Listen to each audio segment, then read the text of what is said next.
Bonjour à tous, bienvenue sur Touchdown Actu, ici Plax pour le dernier tableau noir de la saison. Avant de commencer cette analyse, je voudrais remercier tous les gens qui ont regardé les vidéos, liké, commenté, etc. Ça fait toujours plaisir de pouvoir échanger avec vous et j'espère que vous avez pu apprendre au cours de cette saison certaines choses sur le football américain. On reviendra évidemment la saison prochaine avec d'autres vidéos, d'autres analyses et d'autres tableaux noirs. Donc ce tableau noir est consacré au Super Bowl, surtout sur la défense des Buccaneers. Les Buccaneers qui l'ont emporté, vous le savez, 31-9 contre les Chiefs. Ils ont réussi à éteindre Patrick Mahomes, ils ont réussi à éteindre Tyreek Hill. C'était une performance absolument énorme. Et le mot d'ordre de cette défense a été de ne pas encaisser de gros gains. Et c'est pour ça que Tyreek Hill finit avec 7 réceptions, 73 yards. Ça reste correct, 73 yards. Tyreek Hill, on aurait pu imaginer qu'il mette plus de yards. En tout cas, il n'a pas fait d'énormes réceptions puisque tous les gros jeux ont été automatiquement coupés par les Buccaneers. Il a fait un début de match où il a été complètement inexistant. Ensuite, au fur et à mesure du match, la défense des Buccaneers a été un peu plus laxiste, on va dire, puisqu'ils menaient, ils n'avaient pas besoin d'être spécialement agressifs ou quoi que ce soit. Donc là, il a pu faire quelques catchs, mais globalement, en tout cas, au moins en première mi-temps, il a été complètement muselé. Patrick Mahomes, lui, qui finit avec 26 sur 49 à la passe, 26 passes complétées sur 49 passes tentées, 270 yards, 0 touchdown, c'est une statistique absolument improbable, et 2 interceptions. Il finit avec un rating de 52,3, rendez-vous compte, son rating de la saison c'est 108,2 en moyenne, donc il est même pas à la moitié de ce rating-là, et donc le plan de la défense était parfait. Donc je l'ai dit, la défense des Buccaneers avait à cœur de ne pas encaisser de gros gains, puisque c'est une des forces des Chiefs, c'est d'être capable de lancer des grosses passes et de faire vraiment des gros gains à certains moments, notamment évidemment sur Tyreek Hill, et ça a été complètement coupé de la part des Buccaneers. Regardez sur ce graphique, on voit un des schémas tactiques assez classiques avec quasiment automatiquement 2 safety sur la plupart des jeux. Vous voyez là sur ce schéma, c'est la position des joueurs avant le snap. Donc vous voyez qu'il y a toujours ou quasiment toujours 2 safety sur l'ensemble des jeux, et donc en fait on va prévenir comme ça les gains longs. Et c'est le cas sur ce jeu-là, puisque vous voyez, on a 2 safety au fond du terrain. Alors, avant de voir la défense des Buccaneers là-dessus, on va voir rapidement ce que font les Chiefs. Ils ont globalement 3 tracés courts, ici, là et là, et ils ont un tracé long. C'est assez classique, ça, pour les Chiefs, d'avoir toujours un jeu long, au cas où ce soit ouvert et au cas où on puisse laisser s'exprimer Patrick Mahomes, qui puisse lâcher son bras et aller gagner 30, 40, 50 yards. Donc cette option-là, elle est ici sur ce tracé qui va venir un peu croiser à l'intérieur, mais qui va être bien marqué.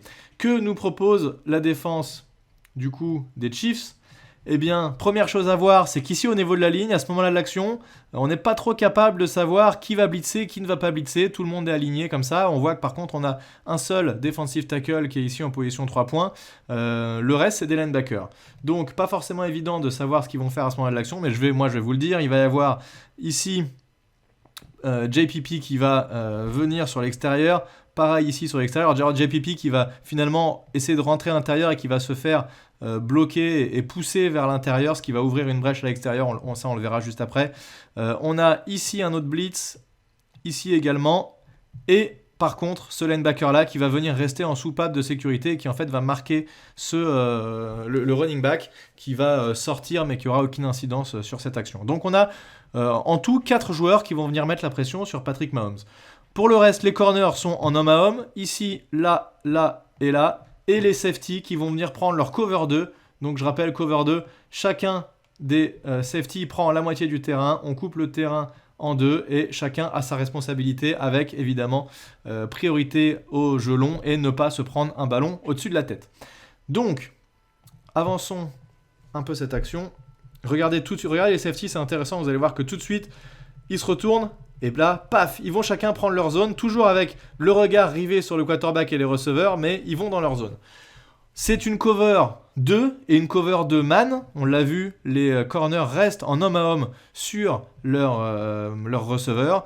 Et ils jouent parfaitement cette couverture. Donc à la fois la couverture homme à homme est bien réussie, mais à la fois la couverture de zone profonde est également là pour empêcher le jeu long. Et ajouter à ça une bonne pression mise sur le quarterback alors qu'il y a seulement 4 joueurs pour aller mettre la pression sur le QB. Et ça va être une constante pendant tout le match. On va réussir à mettre la pression sur Patrick Mahomes sans envoyer 8 gars forcément, mais la plupart du temps on va envoyer uniquement que 4 joueurs et ça va être suffisant pour mettre la pression à Mahomes. C'est exactement ce qui va se passer là. Mahomes qui se recule, qui voit qu'il n'y a pas de possibilité, tout le monde est bien marqué. En homme à homme, il n'y a aucune possibilité. Derrière, en plus, on a les safeties qui sont là. La pression qui arrive assez rapidement par le côté gauche de la ligne défensive. Et donc Mahomes qui est obligé de sortir, qui n'a pas d'autre choix, puisque tout le monde est bien marqué. Et il va aller gagner. Je vous l'ai dit, JPP s'est fait un peu emmener vers l'intérieur. Donc Mahomes qui peut rebondir et rouler sur la gauche. Il va continuer à regarder, voir s'il ne peut pas essayer de trouver un receveur démarqué. Mais ça ne va pas être possible. Et il va aller gagner quelques yards. Environ 13 ou 14 yards à la course. Et évidemment, quand on est la défense des Buccaneers, on préfère encaisser un petit jeu comme ça à la course de Mahomes plutôt qu'une passe longue de 40 yards au-dessus de la tête, évidemment. Donc là, une défense qui, même si on encaisse le first down, a été plutôt un succès puisqu'il n'y a pas de passe complétée sur ce jeu. Et petit à petit, on va voir au fur et à mesure du match de plus en plus de pression sur Mahomes qui va être constamment obligé d'essayer de créer des jeux improbables en allant à droite, à gauche comme ça, en rebondissant sur l'extérieur. Et surtout en deuxième mi-temps, il a fait des passes où il est allongé sur le sol quasiment, il se retourne, il lance sans regarder en faisant un peu n'importe quoi, mais il n'a pas d'autre choix que d'essayer de créer des jeux. Donc là, pour l'instant, ce jeu-là, je sais plus si je l'ai dit, mais on est en tout début de match, c'est le premier drive des Chiefs. Et avec cette défense assez préventive, et regardez, on va voir maintenant le jeu suivant qui arrive juste après cette action-là. Alors là, vous voyez, encore une fois, on se retrouve avec nos deux safeties qui vont occuper le fond du terrain, sauf que cette fois-ci, plutôt que d'avoir les corners qui sont vraiment en presse, c'est-à-dire qu'ils sont collés et qui viennent essayer de bumper un peu, mettre une petite pression avec leurs bras sur le receveur, eh bien, ils sont plutôt en défense un peu préventive, ils sont loin, quasiment à 10 yards de leur receveur. Et en fait, on va avoir ici plus une cover de man, mais plutôt...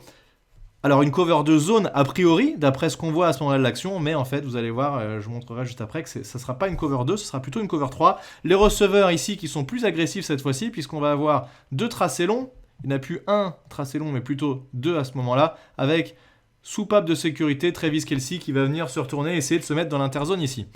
Pour la défense, c'est un peu plus lisible ici au niveau de la ligne, puisque vous voyez, on a 4 joueurs, et c'est les 4 joueurs qui vont aller mettre la pression sur le quarterback. Il n'y a pas forcément ici de feinte ni quoi que ce soit. Les deux linebackers, ici, vont venir prendre leur zone, et en fait, on va avancer un peu l'action, alors que ça ressemble plutôt à une couverture 2 au début de l'action, avec toujours les deux safety profonds, et bien en fait, on va être en cover 3, et on va avoir 3 zones profondes. Vous voyez là, le corner, il rigole pas, tout de suite, il va se mettre dans le deep, également pour celui-ci, et le dernier safety qui va se mettre là. Donc 3 zones profondes et 4 zones courtes avec 1 joueur, 2 joueurs, 3 joueurs, 4 joueurs. Donc ici, c'est en fait une cover 3 et qui va encore une fois bien fonctionner puisque aucun receveur ne va être libre. Toutes les options profondes sont éliminées. Cette cover 3 qui est extrêmement difficile à battre pour un receveur.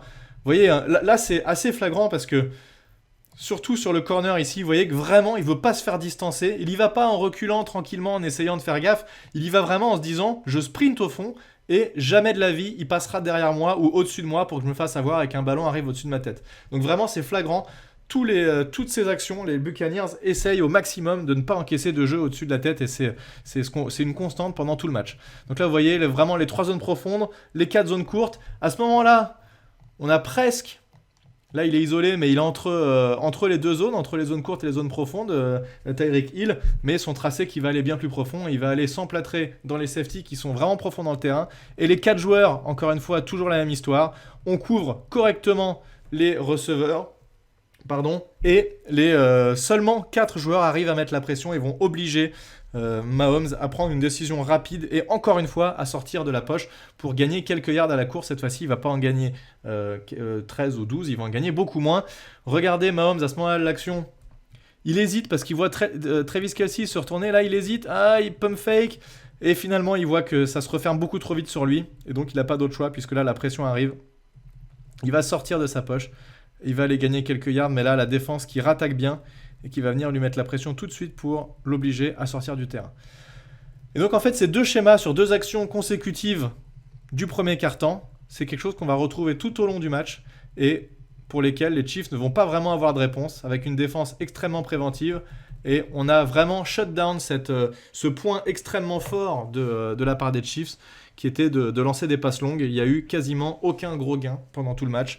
Et c'est comme ça que les Buccaneers ont obligé les Chiefs à ne marquer que 9 points. Aucun touchdown de marqué. Donc voilà, c'est effectivement un match intéressant de l'attaque qui a quand même mis 31 points.